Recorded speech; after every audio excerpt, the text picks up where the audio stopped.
Veille de départ et grosse effervescence. Pour les 136 aventuriers, tout commence maintenant. 37 équipes, comportant au minimum une femme, sont attentifs aux derniers conseils de Gérard Fusy, le créateur de cette première édition du raid Canéo Nature. Une course de 1112 km à travers l'Hexagone, ralliant Versailles à Marseille, uniquement à la force des bras et des jambes. Au programme, course d'orientation, canyoning et même spéléo. Mais aussi du kayak, du roller, du cheval, du VTT et du bike and run. Le principe de cette discipline est de relayer un effort à 4 avec simplement 2 VTT. C'est l'esprit d'équipe avant tout, la solidarité de chaque seconde qui dictera la stratégie d'une course qui promet d'être longue et éprouvante. Mais à la clé de tous ces efforts, des sensations fortes, une aventure humaine unique, sur les traces des trésors naturels cachés de notre hexagone. À partir d'aujourd'hui, la France redevient une terre inconnue. C'est dans le cadre royal du château de Versailles que les 136 concurrents du raid Canéo Nature ont pris le départ sur la plus noble des montures.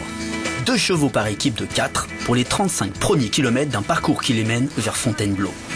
Le ride and run, c'est tout l'art de savoir gérer l'effort entre la puissance et le fond, entre l'animal et l'athlète. Adopter le bon rythme entre ceux qui courent les chevaux. On est devant les chevaux. On les a semés. Et ceux qui galopent.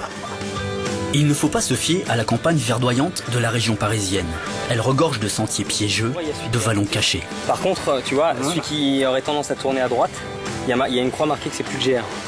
Mais le véritable ennemi de tous, lors de cette première étape, c'est la chaleur. Torride. Ah là, il commence à souffler, ouais, il souffle de la chaleur aussi. Donc on les fait marcher un peu sans nous. Alors, lorsque l'on atteint les ombrages de la forêt, chacun respire un peu. Mais attention, sur les pistes étroites, la chute n'est jamais loin. Le ride and run n'est pas une discipline à prendre à la légère. Parfait, c'est super. La nuit sera longue pour les 37 équipes qui vont lâcher les rênes pour se cramponner désormais à leur guidon. L'aventure ne fait que commencer. Nous sommes au cœur de la nuit et de la forêt de Fontainebleau. Une météo qui se déchaîne et des orages pour cette première étape de VTT qui met à rude épreuve la résistance physique des concurrents. Ça fait mal. Le sable, pire que tout. Après 24 heures d'un effort non-stop pour certains, au petit matin, enfin, quelques minutes de sommeil. Ouais, en fait, j'ai déjà les pieds tout défoncés tout dessous, j'ai déjà des ampoules qui montent partout là. Mais déjà, il faut enchaîner sur la seconde étape aquatique cette fois-ci. Le raid Canéo Nature change de visage et se lance le long du tracé rectiligne et non moins magnifique du canal de Bourgogne. Une étape marathon de 96 km à la force des bras. Un repos bien mérité pour les jambes de nos aventuriers exténués par les efforts de la veille. Quoique très vite, les écluses se rappellent à l'ordre. Il faut mettre pied à terre. Sinon ça va, on préfère pagayer que porter quand même. Et du portage, il va y en avoir, puisque tout au long de ce parcours, il faudra renouveler l'opération une bonne trentaine de fois. Peut-être pas des bateaux hyper performants, mais bon, on a des bras, donc ça compense. Ce soir encore, les 37 équipes se lancent pour une deuxième nuit, blanche bien sûr. La centaine de kilomètres à pagayer et la trentaine d'écluses à franchir le long du canal de Bourgogne auront eu raison des équipes les plus aguerries. C'est exténué par l'effort que les concurrents du raid Canéo Nature empruntent enfin le tunnel qui marque le partage des eaux entre les bassins de la Seine et le Rhône. Plus de 3 km sous les entrailles de la cité de Pouilly-en-Auxois, point de départ de la 3e étape du raid. On va vous les emmener là-bas, les kayaks. Mais alors que l'on repose les kayaks à terre, c'est le coup dur. Elle a vomi tout le kayak, donc voilà, faut attendre qu'il récupère. Mais bon, la route est longue. C'est la dure loi du raid. Une équipe incomplète entraîne sa disqualification. Pourtant second au classement général, pour le team Sport 2000 La Fuma Vibram, il faut se rendre à l'évidence, c'est l'abandon. Pour les leaders, il n'y a pas de relâche dans l'effort. Une petite avarie en bateau, mais on a pu réparer. L'équipe Wilsa Sport Eli Hansen est menée tambour battant par la fougue de Karine Baillet. On a une petite descente en rappel, on va avoir un long cheminement à faire. Cette vice-championne du monde de raid aventure n'est pas du genre à se laisser impressionner par les falaises dites du bout du monde et ses 40 mètres de rappel pendulaire. Pour beaucoup d'autres, cette descente atypique est l'occasion de suspendre le temps, histoire d'oublier une seconde que la route est encore longue. Grand pignon, petit braquet, végétation d'altitude et sentiers glissants, le dénivelé décide de s'inviter dans la course. Dans cette ascension très technique, les organismes sont sollicités à leur maximum et les erreurs se multiplient. On a glissé sur une racine. Le matériel souffre. Une résistance à toute épreuve, grandeur nature. Avec le franchissement de son sommet, le mont Lozère marque le point culminant de cette première édition du raid Canéo Nature. Désormais, la poursuite de cette troisième étape de l'épreuve embrasse la mythique traversée des Cévennes, au rythme cadencé d'une marche soutenue. Le paysage est superbe, quel bonheur de trouver du relief. Une terre de contraste, entre les sommets usés par le temps, les plateaux sauvages et sans fin, les entailles sinueuses et les gouffres sans fond. Dans ce décor somptueux, le lit des rivières trace leur parcours improbable au rythme de la roche calcaire et des caprices de son érosion. Plans inclinés, drapés, tombants, autant de franchissements piégeux où le moindre faux pas se paye cash. La blessure et donc l'abandon ne sont jamais loin. Le canyoning impose une vigilance de chaque seconde à un moment de la course où le corps et l'esprit commencent à accuser une fatigue certaine. C'est à partir de maintenant que l'expérience va jouer. Ça y est, nous y sommes. À mi-parcours, le raid Canéo Nature semble prendre sa vitesse de croisière. Pourtant, depuis le départ de Versailles et tout au long des 1112 km de cette première édition pour rejoindre Marseille, le physique des 37 équipes a été mis à rude épreuve. Une canicule étouffante, chaque effort doit être dosé. Les orages qui se déchaînent en pleine nuit. Pour chaque coup de pédale dans le sable collant, un arrière-goût de calvaire. Et déjà, il faut enchaîner avec la centaine de kilomètres le long du canal de Bourgogne et sa cohorte d'écluses à franchir. Une trentaine de fois, il faudra sortir et porter les kayaks. Un défi physique de chaque seconde, au prix duquel les premiers atteignent bientôt leurs propres limites. Le goût amer de l'abandon pour les uns, l'ivresse de la progression dans les décors à couper le souffle pour les autres.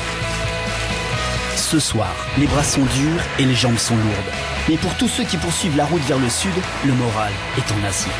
Objectif, Marseille. Suspendus au-dessus du vide, les 31 équipes encore en course profitent de ce point de vue imprenable sur cette dame capricieuse qui serpente au rythme des rapides. Et au milieu coule une rivière, l'Ardèche. Le long de cette entaille naturelle, le raid Canéo Nature poursuit son cours, entre falaises et remous. Le kayak biplace, c'est tout l'avantage du kayak dans la faculté à franchir les rapides et dans la rapidité à faire perdre toute faculté. Et en fait, moi j'étais coincé en dessous avec le bateau, je n'arrivais pas à sortir. J'ai bien bu là. Là, si je devais boire, j'ai plus soif. Un sport d'équipe en quelque sorte, jamais l'un sans l'autre, sur le plus beau des terrains de jeu du monde, où à chaque pas, on continue d'être émerveillé par le choix d'un parcours sans faute dans ce raid aussi surprenant qu'exceptionnel. En 13 ans de raid, c'est les premières grottes aussi belles et aussi engagées que j'ai pu faire. Du pur plaisir pour Karine Baillet et son équipe Wilsa Sport Eli Hansen qui poursuit indétrônable la course en tête. Derrière eux, le team Vaucluse Aventure et Columbia Lozère ne ménagent plus leurs efforts à 48 heures de l'arrivée. La mer, c'est pour demain. Sensation forte à flanc de colline. Jeu d'équilibriste sur le fil d'un sentier rocailleux où le vide n'est jamais loin. J'ai les fraises qui fument, mais c'est génial. Lavande, thym, serpollet, l'Ardèche sent bon le soleil du midi et les villages paisibles qui égrènent leur marche au rythme des murets de pierre qui plongent vers la vallée. Mais le raid Canéo Nature n'est pas du genre à se laisser bercer par ce décor idyllique. Pour aller au terme de cette quatrième étape, les organisateurs décident de jouer une carte plutôt contrastée. L'important, c'est qu'on passe de à 35 à l'ombre, à mon avis, au bas mot, à 13 degrés. Fini le douchant des cigales. Les habitants de ces cavités donnent plutôt dans un autre registre. Oh, scorpion! Un petit scorpion! Une plongée dans les entrailles de la dragonnière de Bannes. Une cavité qui s'enfonce à plus de 70 mètres sous terre. Des goulets étroits, très étroits. Cette expérience est une première pour bon nombre de concurrents. Chacun essaye donc d'y trouver son compte. C'est bien des fois d'être petit. Après quelques heures à ramper dans le froid humide et les 250 mètres de ce parcours dans l'obscurité, c'est le retour à la lumière, à la chaleur et au chant des cigales. Majestueux et sublime à la fois, le pont du Gard trône du haut de son imposante stature comme l'ultime porte vers le Grand Sud, la dernière ligne droite. On en prend plein les yeux ici, et là vraiment un grand moment. Le raid Canéo Nature dans son tracé vers la mer n'en finit pas de surprendre les concurrents, entre effort et émerveillement. Mais très vite, c'est le rappel à l'ordre, l'épreuve n'est pas finie. La course d'orientation ne subit aucune approximation. Sur la carte, tout y est, sur le terrain, tout le monde cherche. Rigueur et méthode à ne pas confondre avec vitesse et précipitation. Quelques mètres oubliés, un azimut de travers et trouver une simple balise peut devenir un enfer. Un vent de panique souffle sur la course.